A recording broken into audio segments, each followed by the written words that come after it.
Hi guys! Welcome back again to my YouTube channel. So, kumusta naman kayong lahat guys? Okay, so ayan guys, maraming salamat po pala sa walang sawang pagsubaybay sa atin pong daily love reading, and kung ikaw ay bago pa lang sa ating channel, mag-subscribe na po kayo. Then, i-click mo na rin yung ating notification bell para lagi ka updated sa ating mga bagong upload. Okay? So, titignan natin guys, kanino bang love reading yung masasagap natin ngayon. Okay?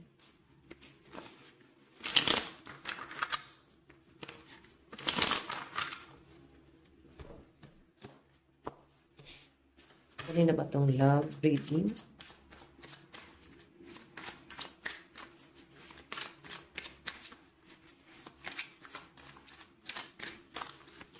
Meron tayong strength. Okay, so yung pinapakita sa akin dito guys, parang actually matibay yung pagsasama nyo ng person mo. Strong siya. Yun nga lang guys, parang ang daming red flag. Parang siguro sa tingin niya or akala ng person mo kay itong relasyon nyo, maayos kayo, strong, nagiging kampante siya. Hindi niya nakikita kung ano naman yung dinaramdam mo. So I think may mga ginagawa siya sa inyo na parang ang dating sa akin dito, hindi nararamdaman ng person mo na mali na, or hindi mo gustong yun yung itrato niya sa inyo. Okay? So, parang ang dating sa akin dito, may mga red flag. Okay? May mga red flag sa mga ginagawa niya, pero kagaya nga ng sabi ko, medyo sensitive, nagiging sensitive ka sa ginagawa niya kasi hindi niya nakikita o hindi niya alam na mali na pala siya. So, parang sinasabi niya lang dito na ito yung personality ko, ito yung ugali ko, ito yung hindi ko kailangan baguhin. So, ganon. May nakikita rin ako dito guys patungkol about sa pera. Siguro walang trabaho tong person mo. Pwedeng umaasa lang siya sa inyo. Ganon yung pinapakita dyan. Or, pwede naman guys na parang ikaw yung mas nagiging provider dito sa inyong relasyon. Okay? So, siguro na-imagine mo rin na parang hindi tama o hindi kayo nagiging balance. Kasi sabihin natin na okay lang naman kung ikaw yung provider, pero may personality kasi yung person mo na hindi mo gusto. Pwede wala siyang emotional intelligence. Tama ba yung sinabi ko? Hindi mabaligtad. Kasi parang ano to guys, hindi niya nakikita o hindi ka niya nasusuportahan sa emosyon mo, like sa mga simpleng pakikinig or sa mga simpleng gusto mong ikwento sa kanya na parang ang dating ayaw niyang pakinggan yung mga kwento mo kasi ang dating sa kanya puro drama lang, wala namang saysay, wala naman daw guys kakwenta-kwenta, mga ganong bagay. So, yung tipong ano na lang silbi niya sa buhay niyo guys, na makinig nga sa kwento mo, ayaw niya makinig. Hindi rin naman siya good provider, hindi rin good listener. So, ano tong person mo? Okay, siya lang yung nag-benefits dito sa relasyon na to. Tignan natin.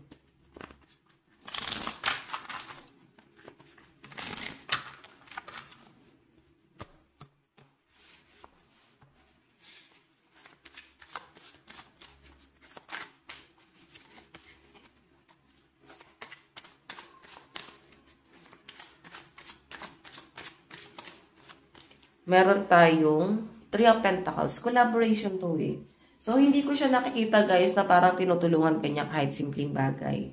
Okay, siguro yung pinaka nababother ka dito is yung parang mapakinggan ka man lang. Yung magkaroon man lang kayo ng simpleng kwentuhan, or magkaroon man lang siya ng realization na parang hindi tama to sa pamilya, hindi to tama sa ginagawa natin. May mali doon sa may mali. Pero hindi niya yun nakikita. Kasi, siguro, ginagawa niya lang yung mga bagay na pwede magpaligaya lang sa kanya. Okay? Pwede magpasaya lang sa kanya. Ikaw pinipilit mong i-fix etong taong to. Parang buuin niya yung sarili niya para sa pamilya niyo. Kasi may pamilya na kayo So, totoo yun guys, no? Pag ikaw, nag-decide ka na sa sarili mo na bumuo ka ng pamilya, magkaroon kayo ng anak, yung buhay mo hindi na yan para sa'yo. Para na yan sa mga anak mo. Kasi mas malaking responsibilidad na magkaroon ng anak, lalo pamilya. Okay? Ngayon, kung hindi yun naiisip ng person mo, kung hindi siya family-oriented, so ano siya guys, pwedeng mas ginagawa niya lang yung mga bagay na gusto niya lang. Oo.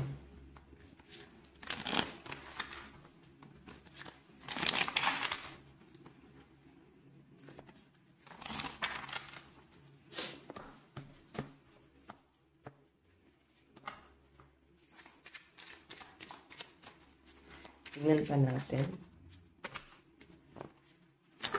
Oops. Sorry, guys.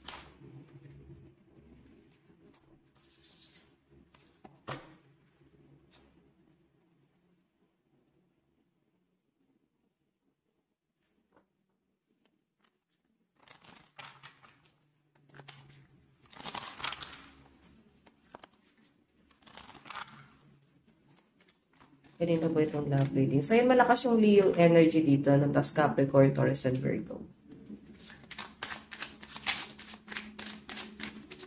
Meron tayong Page of Swords. Okay. So, yung pinapakita sa akin dito, guys, masyado pang matapang tong person mo. Oo. Page of Swords, eh. Ibig sabihin, Emperor siya, no? Hindi eh, parang hindi rin emperor. Kasi pag sinabing emperor, alam niya yung ginagawa niya. Siya, Page of Swords. So, ginagawa niya, guys, is kinokontrol niya yung sitwasyon. Tinatry niyang kontrolin na parang pili niya. Alam niya yung ginagawa niya na parang siya yung nagtatry mag-manage na ito yung dapat gawin natin, ito yung dapat masunod, ito yung mga hakbang. Ganun eh. May mali kasi dun sa mga ginagawa niya. Pwedeng pinapakinggan mo yung mga diskarte niya kasi ang dating sa inyo guys, baka nga may point siya, baka nga tama naman siya. So yung dating sa inyo, pinapakinggan mo tong taong to kasi nakikita mo naman na parang matalino naman siya. So minsan kasi guys, hindi naman din talaga tama yung puro talino lang. Minsan kailangan mo rin ng diskarte. Kung matalino nga yung person mo, wala namang trabaho or wala namang naitutulong sa inyo guys. 'Di ba? Lalo na kung lalaki yung partner nyo, ikaw babae kang nanonood. Kung walang trabaho tong partner mo, mas mahirap yon. Mas nakaka, ng pride ng lalaki. Pero may mga lalaki kasing, may iba, no? May ibang lalaki na hindi yun nararamdaman na parang okay na sa kanila na nasa bahay lang. Okay na para mag-alaga na lang ng anak. Ganun, pwedeng may tinatanaw kayo ba kasi may mana naman to, may mga property naman to, kahit papano. So, pwedeng magbe-benefits din naman sa inyo, guys. Okay? So, may mga side pa rin na tinitignan mo sa taong to na ay, may potential naman. Parang di mo na rin pinanghihinayang. Okay, tignan natin. Pero kasi guys, tignan mo naman, Page of Swords, page pa lang siya dyan. Masyado siyang kinakain na ng sistema. Okay? Siguro mataas na yung tingin niya sa sarili niya. Tingnan pa natin.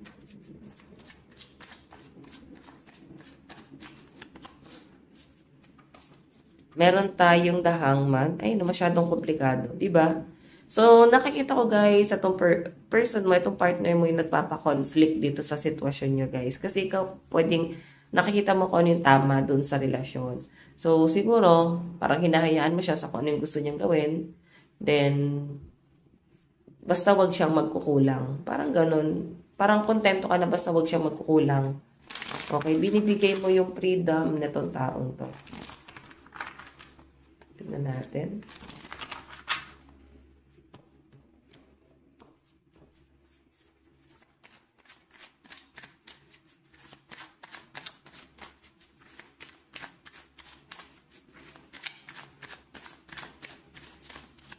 Meron tayong 9 of Cups. So, may mga dinediman ka na nga. May nakikita ako dito guys, pwedeng nag-o-open ka na sa partner mo. Relocation, ayan o. Siguro pag-move ng bahay, parang siguro nakikisama. Or pwedeng namamyanan pa rin guys. Kasi kung makikita mo itong bottom of the deck natin, wala kayong pagkakaisa. Ayan o, naka-reverse dito itong 2 of Cups, no? Partnership kasi ito. Ibig sabihin, nagkakaintindihan kayo. Malinaw yung mga pag-uusap nyo. Pero guys, yung pinapakita sa akin dito, parang ano to, may mga bagay na hindi nagiging malinaw sa inyo. Okay, like parang may mali, parang tumatanda na tayo, lumilipas na yung panahon. So, naiisip mo na rin sobrang support tayong binibigay mo sa partner mo. Okay, siguro kasi parang kailangan pakiramdaman mo rin yung partner mo. Tignan mo rin kung ano yung mga sacrifice niya. Kung ikaw yung nag-work tapos siya nag-aalaga sa mga bata. Malaking sacrifice yon na nasa bahay siya. Mas mabigat na obligasyon pag nasa bahay. Sa totoo lang guys, no? Na baka akala nung iba mas madali maging housewife or baka akala nung iba mas madali maging lalaki tapos nasa bahay lang, nag-aalaga ng mga anak, tapos ikaw may trabaho. So, mas nakaka-apak ng, ng pride yon sa lalaki, guys. Okay? So, may nakikita ko dito, guys, kailangan nyo lang tumadaan sa pag-uusap. Mukhang maayos niya rin to. I think pag-usapan nyo lang to. Tingnan pa natin, guys.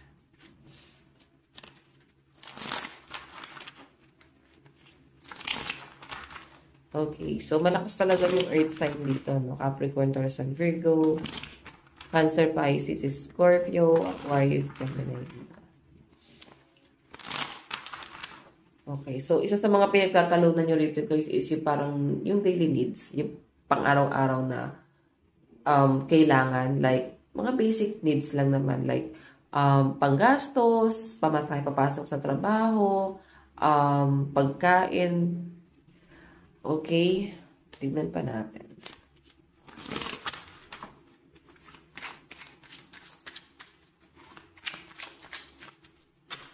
Okay.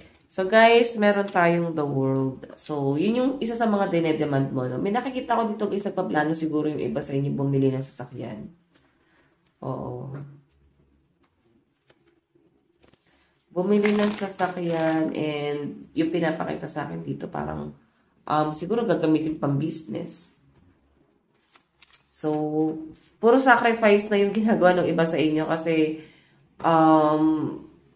as in, all out ka na, binibigay mo na yung stability, binibigay mo na yung maayos na buhay sa taong to. Pero parang ikaw na yung nauubos, no? Yung pinapakita sa akin, guys, na parang, eto, pwede mo maging source of income to. Palaguin mo, gawin mo, pagyamanin mo. Pero kasi yung person mo, guys, hindi naman na siguro to nag-expect ng malaki sa buhay niya. Sobrang kontento siya kung anong buhay meron siya ngayon. Okay, yun yung pinapakita sa akin dyan.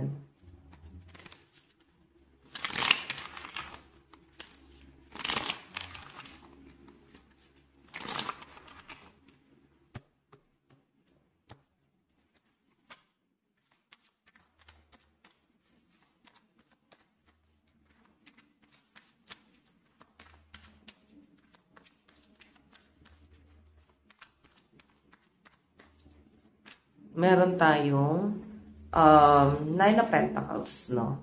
So, itong si Nine of Pentacles, guys, stability to. Talagang yung pinaka-focus ng energy, guys, is stability. Isa to sa mga nagiging problema nyo na parang hindi nyo na pag-uusapan yung patungkol sa stability nyo. Okay? Lalo na yung person mo, parang hindi niya naiisip na parang mag-isip para doon sa pamilyang binubuo nyo. Okay? Kung ano yung plano niya. May plano ba siya? Siguro iba sa inyo, hindi nyo kasi nakikita na parang nagkakaroon ng improvement. Parang wala naman talagang improvement. Okay? Kasi walang pagkakaisa rito, guys. Okay? Kaya yung iba sa inyo, napapagod kayo.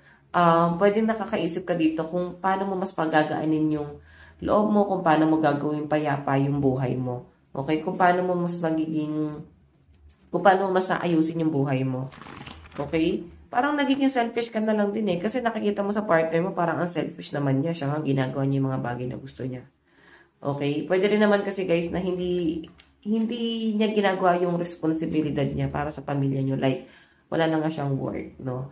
Pwede nagpo-provide naman pero hindi pa rin to guys sumasapat. Yung iba sa inyo, parang itong partner mo, may mga bisyo siya na yun yung mas pinagtutuunan niya guys ng pansin, yung mga bisyo niya. Okay? So, tignan mo, ikaw mataas yung pangarap mo. Gusto mo magkaroon ng stability para sa gayon is hindi kayo maghihirap pagtanda nyo. Pero guys, hindi mo nakikita sa partner mo. Okay? Parang may kulang, may hinahanap kang kulang dito. Tingnan natin. Meron tayong, diba? Parang sinasarili mo lang eh. Sinasarili mo lang yung mga opinion na nararamdaman mo. Hindi mo rin masyadong ino-open sa partner mo. Hindi mo rin masyadong, parang binibig deal na, no? Kasi iniisang tabi mo na lang na kahit na ito yung nararamdaman mo, parang binabaliwala mo na lang. Okay? Kasi tinitignan mo dito, baka may magbago pa, baka may mangyari pa, baka mali lang yung mga hinala mo. Kasi tignan mo ha, paano ko nasabi, yung bottom of the deck natin guys, nagbubulag-bulagan ka. Lalo na kung kasal kayo ng partner mo or nagsasama na kayo, nagli-live-in, ayan, talagang mag-asawa na talaga tong nakikita ko rito guys. Okay, titignan pa natin.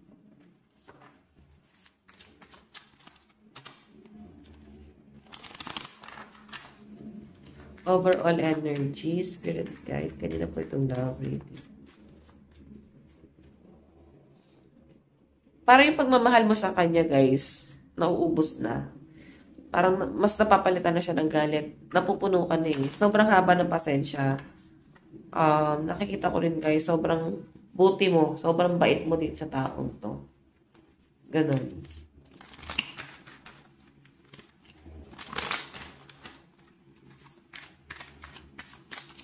Meron tayo 9 of Cups.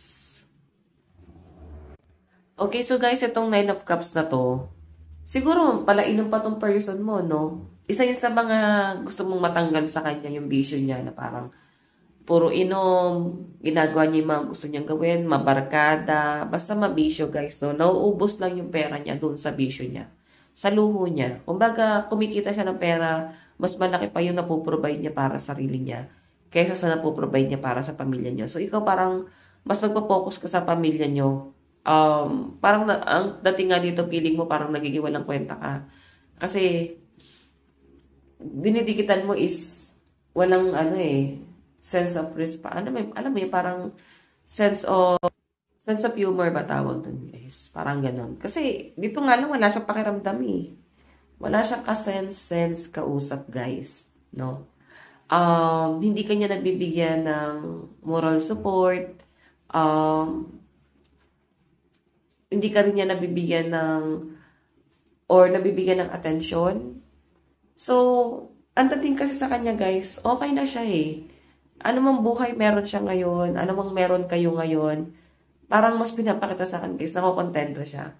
So, lumilipas kasi yung panahon, tumatanda, nagkakaedad, hindi naman palakas eh.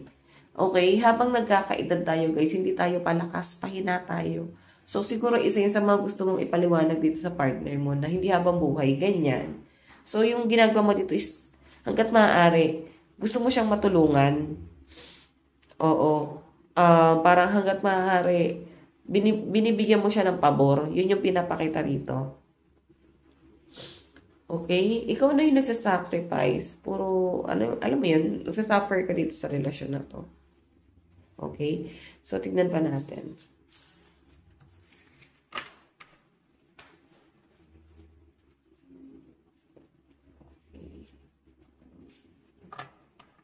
Doon tayo guys sa nararamdaman ng person mo.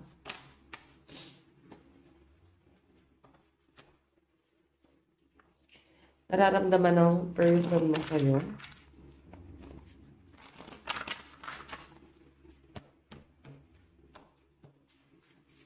Ano yung nararamdaman ng person mo sa'yo?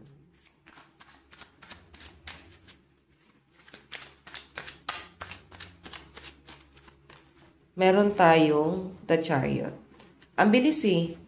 So, siguro may takot din naman sa inyo. Okay? Nakakita ka niya na someone na may parang opportunity.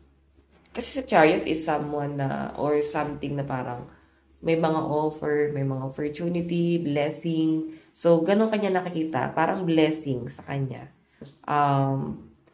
May potential. So, opportunity kung tignan ka ng partner mo, no? Okay.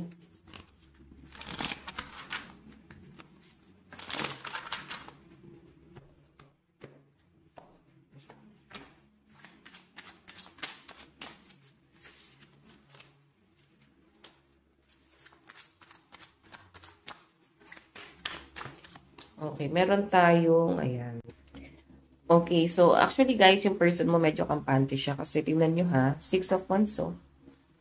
May tsura siya eh. Marami siguro nagkakagusto sa kanya. So,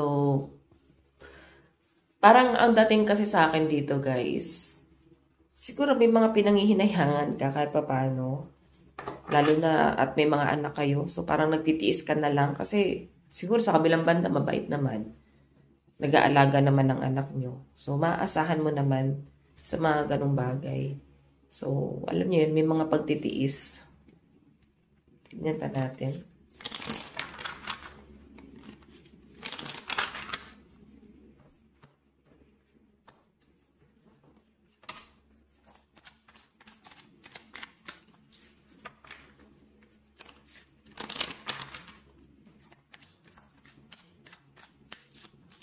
Meron tayong 2 of Pentacles. Ayan o.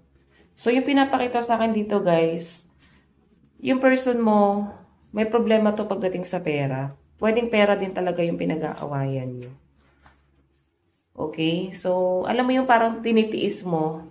Tinitiis mo na lang din na ganito yung sitwasyon nyo kasi nga, may pamilya kayo. So, kahit wala naman siya na po-provide, parang hinahayaan mo na lang din to. So, isa rin to guys na nagiging problema niya. Wala din siyang may pagmamalaki, wala din siyang maayos na trabaho. So, lalo na kung nasa Pilipinas, baka may plano siya mag-travel abroad. Pero mukhang matatagalan yan. Okay? Parang napag-iisip-isip na rin yan guys na magbiyahe nga abroad. Tingnan pa natin.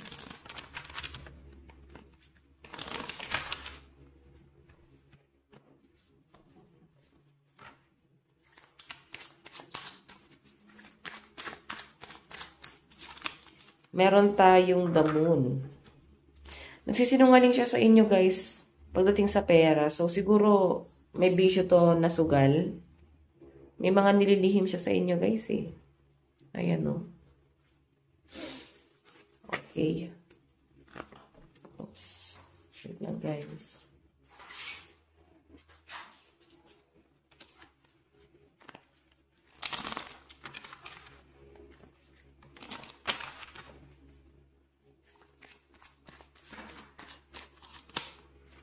Okay, so yung nararamdaman niya sa inyo guys, Page of Coins. Hindi ka na nagiging kampante rito. So kung tatanungin nyo guys, siguro kailangan let go mo na lang. Okay, kung hindi mo na talaga kayang ilaban, wag mo nang pahirapan yung sarili mo. Kasi maski yung energy ng person mo dito, nahihirapan na siya sa buhay niya. Nahihirapan na siya sa sitwasyon niya na wala siyang maibuga. Okay? Aware siya na parang puro pasakit lang din yung binibigay niya sa inyo. Okay, parang alam niyo yun guys, aware naman pala siya doon. Okay, hindi na para ipagtanggol niya pa yung sarili niya. Okay, so Page of Coins, gumagawa naman to ng paraan kahit papano guys. Okay, tingnan natin ha, ano yung message niya sa inyo. So malakas yung energy ng ano dito. Capricorn, Taurus, and Virgo, Fire sign, Aries, Sagittarius. Additional message, nararamdaman ng person mo sa inyo. Meron tayong something to say. There's something I really want to share with you. I'm waiting for the right time to tell you.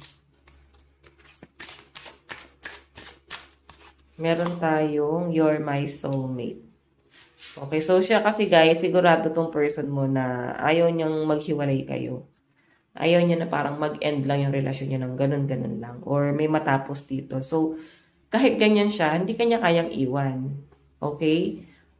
Siguro kasi itong person mo medyo isip bata pa to. Pero pag nakapag-isip-isip naman siguro to, mahirap kasi mag-antay eh. Parang kailan ka makakapag-isip? Parang ganun. Mahirap kasi mag-antay. Pero sa pinapakita kasi sa akin dito guys, mukhang may plano naman siya. Pero hindi niya pa gusto kasing i-pursue, no? Meron siyang kayang gawin. Meron siyang kayang ibuga. Tignan natin. Meron tayong you're so smart. O, diba? Natatalinuhan nga siya sa inyo, guys. Eh. Message niya sa inyo.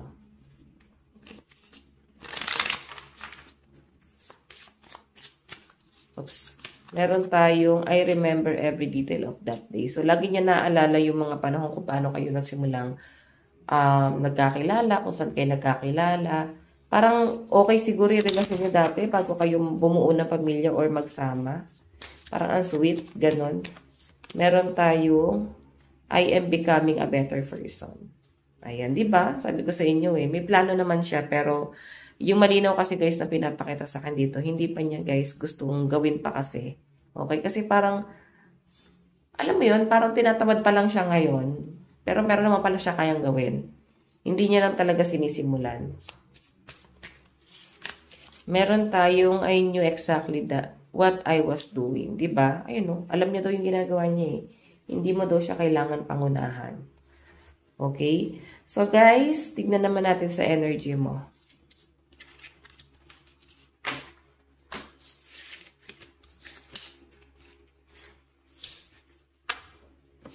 Nararamdaman mo.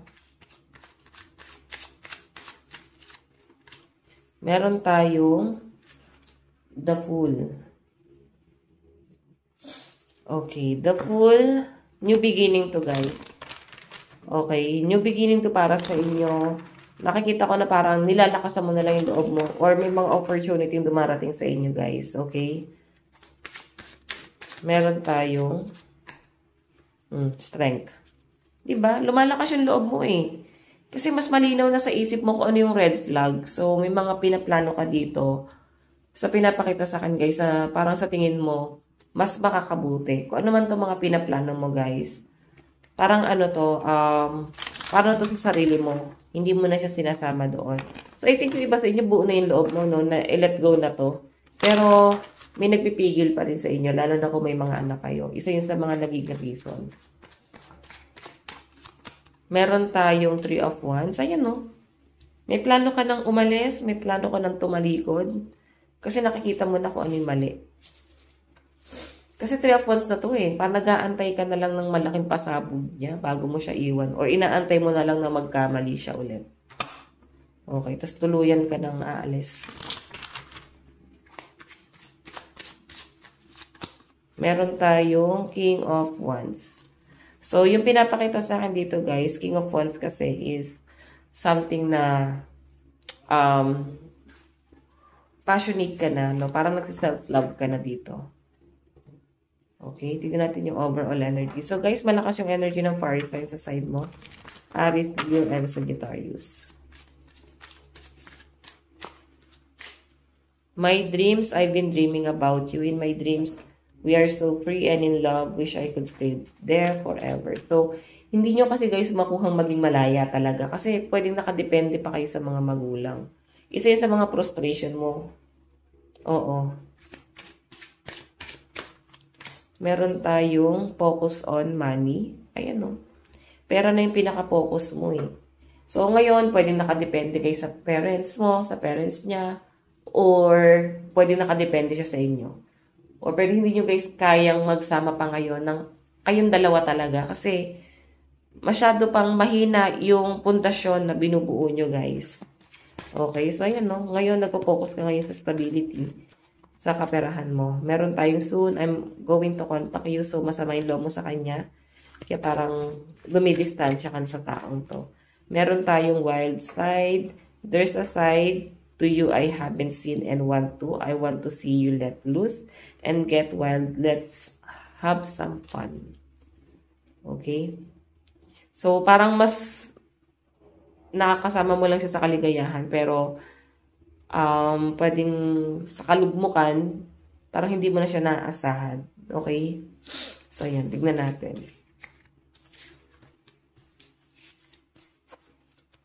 Okay. In the near future, saan ka papunta? In the near future. Meron tayong past life relationship. So, may unfinished business pala kasi kayo. Karmic mo tong taong to kung bakit dumadanas kayo ng matinding struggle. May karmic kayo. In the near future, worth waiting for. So, ayan, wag daw muna magmadali, wag magpadalos-dalos. Wag ka munang gumawa ng mga plano daw muna ngayon. Kung may mga plano kang ginagawa, mag-post ka muna.